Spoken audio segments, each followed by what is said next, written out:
It is primary election night in South Carolina. Voters went to the polls to pick candidates in a slew of primaries. Well, we got a lot of big races to talk about tonight, including for governor, the U.S. House in District 4. That seat currently held by Representative Trey Gowdy. Remember, he is retiring from Congress, so we'll begin tonight, though, with that race for governor. The incumbent governor, Henry McMaster, faced 4 challengers in his party. He appears to be headed to a runoff with Greenville businessman John Warren, according to the Associated Press. And we already know who the Democratic challenger in November is going to be. The Associated Press called the race for James Smith Jr. shortly before 9 tonight. The state representative beat out businessman Phil Noble and attorney Marguerite Willis. We have team coverage on the governor's race. 7 News' Georgia Ree Godfrey is with the McMaster camp in Columbia and Maxwell in Columbia as well at Smith's election headquarters. We'll begin with Georgia Ree on the comments from Henry McMaster this evening. Georgia Ree. Hey guys, so we are still here at Vista Union in downtown Columbia. If you take a look here behind me, the crowd has died down drastically since when Governor Henry McMaster first walked in and addressed the crowd of fans here waiting for his arrival. Now, Governor McMaster, when he did just finally take the podium once those polls closed, he talked about economic growth here in the state, boasting about the $6 billion investment into South Carolina, as well as 20,000 new jobs that have been created.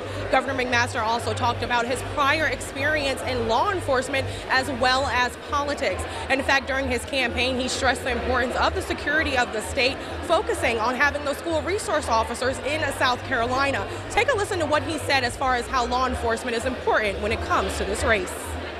As your Attorney General for 8 years, I'm the only candidate in this race on either side that has any experience in law enforcement. We're going to keep the people safe, especially the children in the schools. We're going to keep them safe.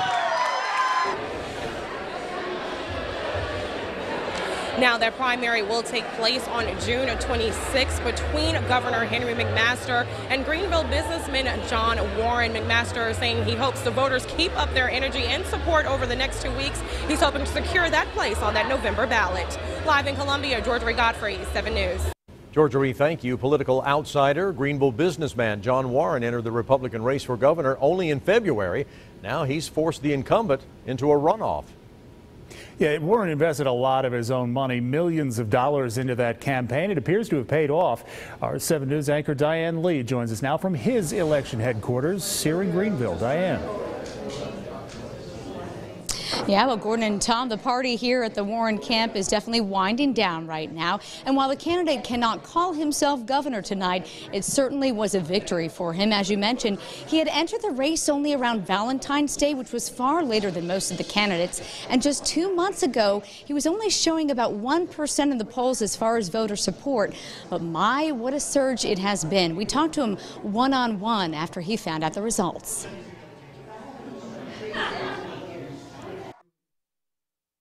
The people of South Carolina voted to clean up the corruption in Columbia, to break the stranglehold of the special interest and replace it with a government that is finally accountable to the people and the taxpayers of South Carolina. And that was some of his sound from the podium. We've also had a one-on-one interview with him. We're going to have that all up on WSPA.com, as well as our recap coverage on Daybreak tomorrow morning. Meanwhile, Gordon did mention that he did pump a lot of his own money into this campaign, about $3 million. And with that, he hired political strategists and pollsters from the Trump campaign for president in 2016. So again, that certainly has paid off. He has challenged his contender, Governor Henry McMaster, to 3 debates over the next 2 weeks. Live in Greenville, Diane Lee, 7 News. Diane, thank you. It was a disappointing night for Republican Catherine Templeton. To say the least, the Republican candidate did not take any questions. She did not say if she'll endorse either of the other 2 candidates. In fact, she spoke for less than 2 minutes. Here's what she had to say. Tonight was not our night. We were close, but we fought a good fight. And we are so supportive of the state of South Carolina. God bless South Carolina. While I breathe, I hope. And we want to make sure that the next conservative new generation of South Carolina wins in November. We've got to all come together. State Representative James Smith Jr., meanwhile, has served in the State House for 22 years. He's got his eye on the governor's mansion. As we told you at the start of our show, he's been declared the winner of the Democratic gubernatorial nomination. 7 News' Ann Maxwell is joining us live this evening from his election headquarters in Columbia with where he goes from here. Ann. Good evening. The watch party has since dispersed, but I can tell you earlier this evening there was a lot of enthusiasm for James Smith. Lots of speeches, lots of chanting, his supporters and surrogates repeatedly calling him the next governor of South Carolina. He, so far in the preliminary results, he has received more than 60% of the Democratic vote.